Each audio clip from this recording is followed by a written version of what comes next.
Você já fez alguma bobagem administrativa com o seu dinheiro recebido da fotografia? Hoje eu vou falar dos erros que eu cometi ao longo da minha carreira, principalmente relacionado à gestão do negócio da fotografia. Então fica até o final do vídeo que você vai entender direitinho as bobagens que eu já fiz para que você não faça a mesma coisa e também vai ter uma dica bônus no final. Eu sou Paulo Emura, fotógrafo há quase 30 anos e professor de fotografia há mais de 15 anos.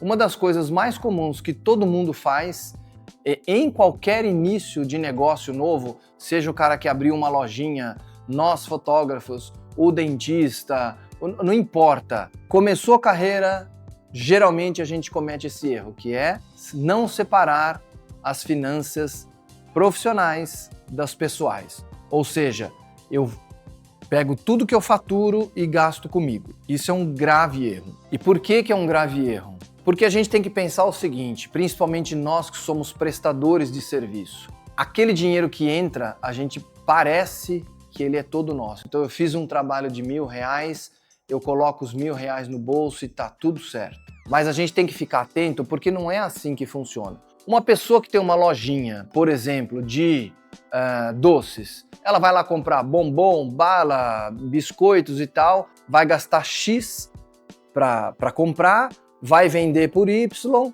então ele tem que repor esse dinheiro para comprar a próxima mercadoria. Ele consegue enxergar que o dinheiro dele está comprometido. O prestador de serviço, no nosso caso, nós somos prestadores de serviço, ele não enxerga muitas vezes que esse dinheiro está comprometido, porque mesmo no vídeo onde eu falei de alugar estúdio ou ter estúdio fixo, tá aqui no card inclusive, mesmo nessa situação que você aluga por diária, você vai falar, bom, eu não tenho estúdio, então tudo que eu pego é meu. Não é. Mas acontece que você vai ter que fazer manutenção na sua câmera, vai fazer limpeza, você vai querer comprar uma câmera nova, uma lente nova, o seu computador, será que ele está dando conta das suas fotos? Como é que você vai fazer para comprar um computador novo? A gente sabe que fotógrafo adora comprar coisas novas, equipamentos novos. Da onde vai vir esse dinheiro? É desse recebimento. Inclusive, eu explico tudo isso aqui no meu livro. Tá um livro bastante completo que eu não falo de técnicas fotográficas e sim do negócio da fotografia, precificação, orçamento, fluxo de trabalho, amortizações, investimentos, direitos autorais. Então tá bem legal o livro. Se você tiver interesse, o link está aí embaixo. Vou ficar bem feliz de saber que você está preocupado na gestão do seu trabalho. Vamos lá. Se você pega esse dinheiro e gasta esse dinheiro, como que você vai comprar uma câmera nova?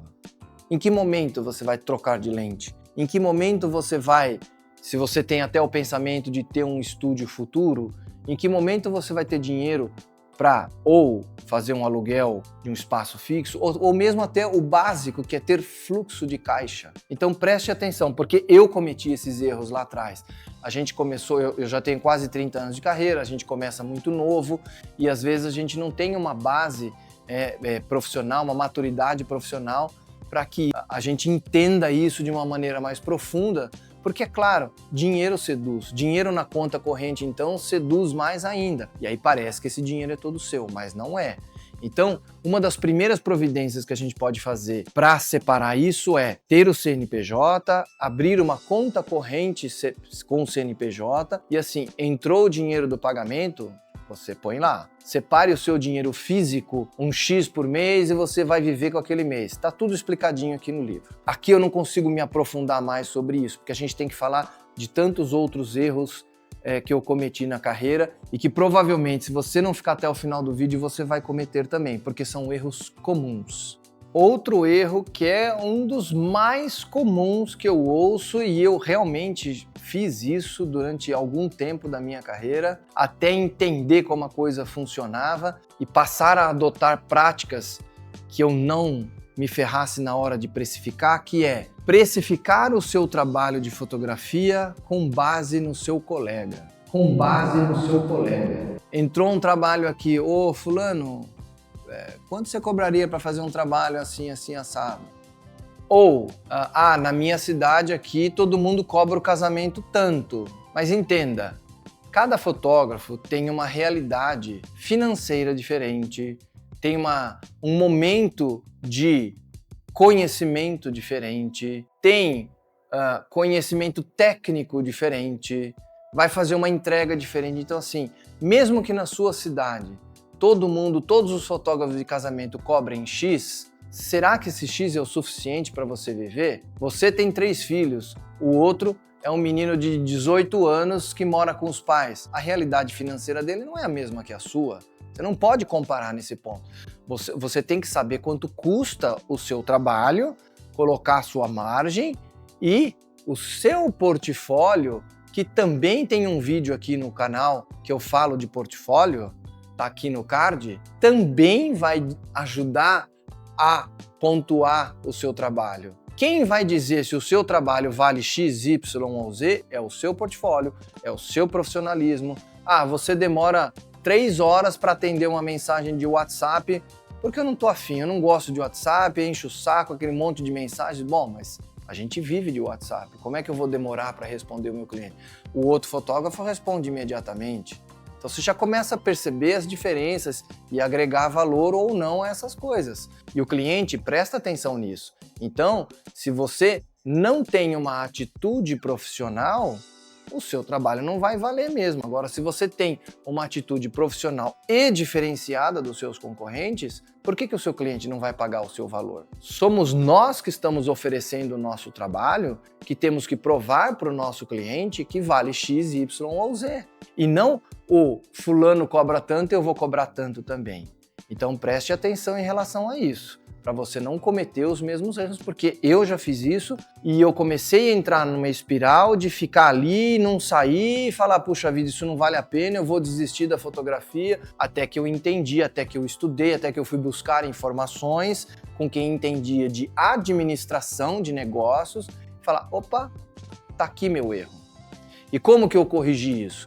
Eu corrigi isso pensando, olha, meu portfólio é bom, meu atendimento eu procuro fazer o mais rápido possível, eu entrego dentro do prazo. Os outros concorrentes, que eu sempre também procurei saber por que o cliente trabalhava com alguém ou outro, fulano ou ciclano, eu vou pegar os erros desses caras e eu não vou cometer o erro desses caras, eu vou melhorar o erro desses caras. Então você tem que estudar o seu concorrente também. Foi assim que eu saí desse ciclo, estudando os concorrentes. Outro erro absurdamente comum, principalmente quem está no começo de carreira, quem já tem um tempo mais de carreira não comete muito esse erro, mas quem está no começo de carreira, e se você está no começo de carreira, provavelmente você, em algum momento, pode ser que você tenha cometido isso. Aliás, deixa aí nos comentários se você já fez isso, porque eu fiz, e aí a gente pode trocar uma ideia, que é o quê? É aceitar o valor que o cliente impõe,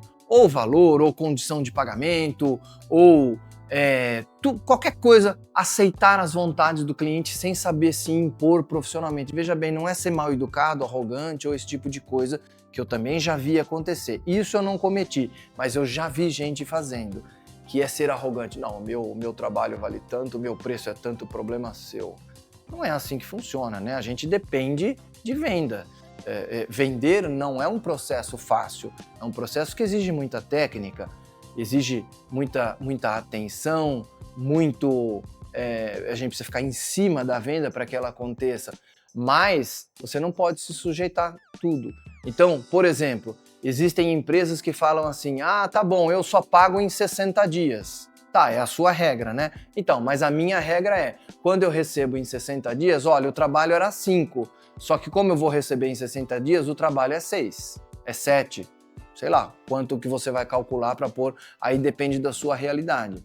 Mas é a sua regra. Como você é uma empresa, você abriu um CNPJ, você se encara como empresa, a sua empresa também tem as suas regras. Olha, eu nunca entrego uma imagem sem tratamento. Não, você tem que entregar a imagem sem tratamento porque a gente tem os nossos designers aqui dentro. Não. A regra da minha empresa, eu não entrego a foto sem tratamento. Porque muitas vezes o cliente usa isso para te pedir desconto. E ele nem vai tratar, ele só quer desconto. Você não vai tratar mesmo? Então me dá isso aí de desconto. Não, a minha regra é... E não deve ser mesmo, sabe por quê? Porque no final das contas, se ele está fazendo isso na malandragem, só para te dar desconto, você perdeu porque você deu desconto, e você perdeu porque muitas vezes ele não vai tratar essa imagem e essa imagem vai rodar por aí nas redes sociais e vão falar, nossa, mas essa empresa fazendo essa foto aqui, hein? Porque a gente sabe que a foto crua não está pronta, ela não está finalizada. A gente sabe que todas as fotos têm que ser tratadas. O seu trabalho não vai estar no melhor da sua forma circulando por aí. E é o seu nome que está no jogo, então prestem atenção em relação a isso. Não se esqueça que no final do vídeo eu vou dar uma dica bônus que também pega muita gente, que eu acho que é uma das coisas mais comuns que acontece e todo mundo passa por isso, tá? Outra coisa muito comum que eu cometi, e nem foi no começo de carreira, porque eu comecei no tempo do filme, e no tempo do filme você não tinha os fotógrafos paraquedistas, e você tinha que saber realmente fotografar, porque o filme não te dava margem para erro. Você não tinha o painel ali de LCD para ver se a foto ficou boa ou não. Você sabia o que estava fazendo, então você não tinha gente ali aventureiro na fotografia. E esses aventureiros é que faz com que o mercado ache que fotografia digital é mais barato. Eu provo aqui no meu livro que a fotografia digital deveria custar mais cara que o do filme.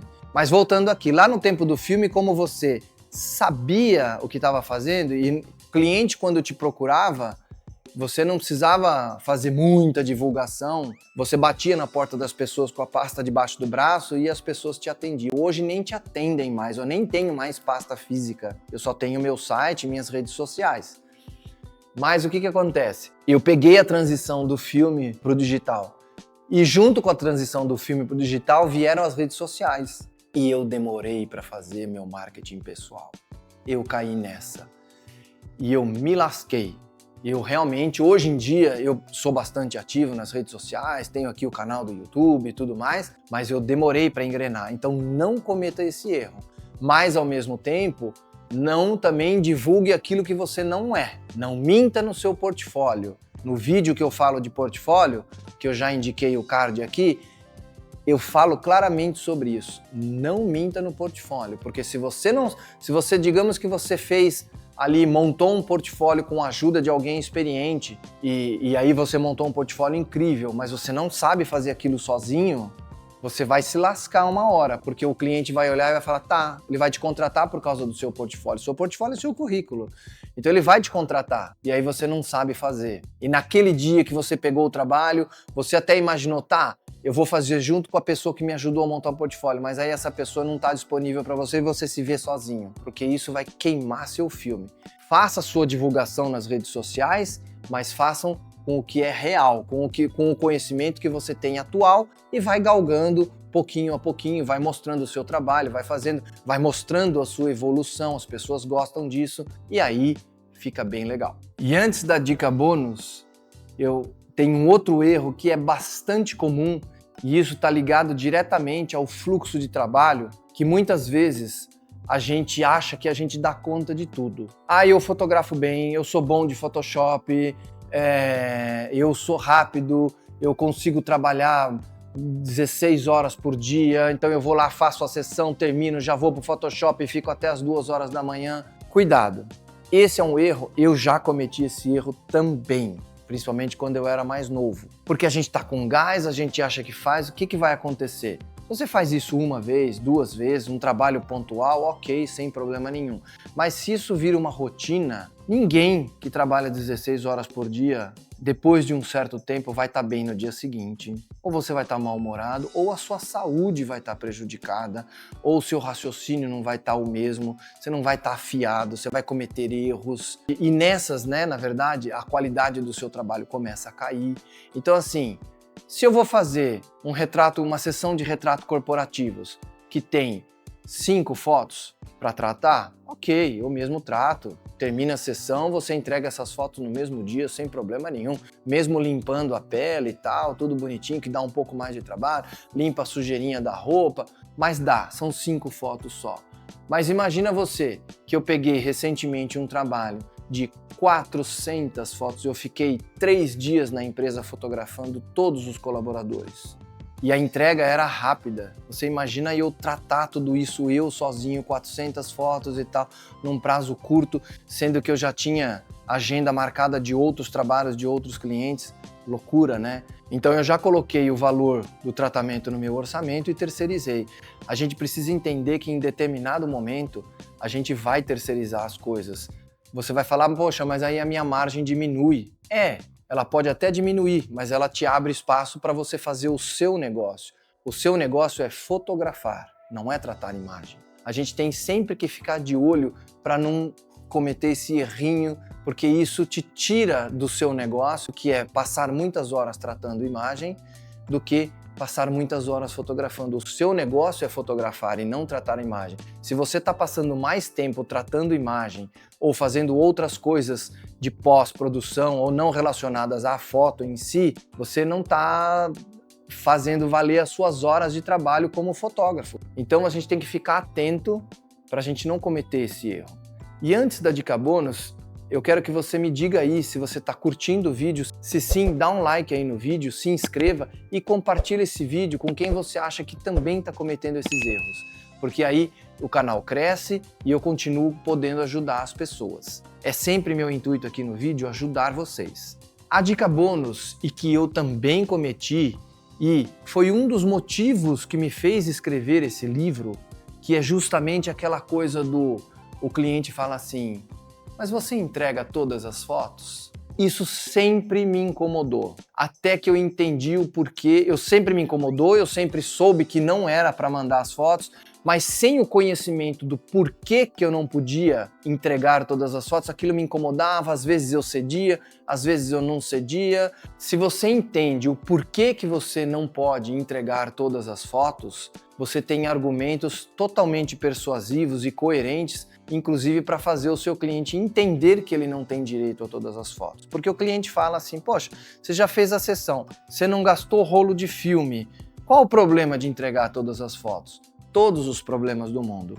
Uma das coisas mais básicas do porquê que você não pode entregar as suas fotos é porque você vai deixar de vender mais. Ponto. Outra, você calculou todo o seu trabalho para 20 fotos. Não tem problema que você gerou 150 fotos boas, mas você fez todo o seu planejamento para 20 fotos, inclusive o tratamento das imagens, seja você, seja um terceiro. A gente sabe, acabou de falar dessa questão, mas mesmo que seja você que vá tratar as 20 fotos, essa foto tem que ser cobrada. E se você entrega 150 fotos a mais, sem cobrar, e você vai tratar essas imagens, você literalmente está pagando para trabalhar. Então eu consigo me aprofundar mais aqui no livro e te explicar isso melhor, e aí você nunca mais vai entregar todas as fotos do seu ensaio para cliente nenhum, porque você vai entender profundamente o quanto de dinheiro você está perdendo entregando todas as fotos. Bora para o próximo vídeo!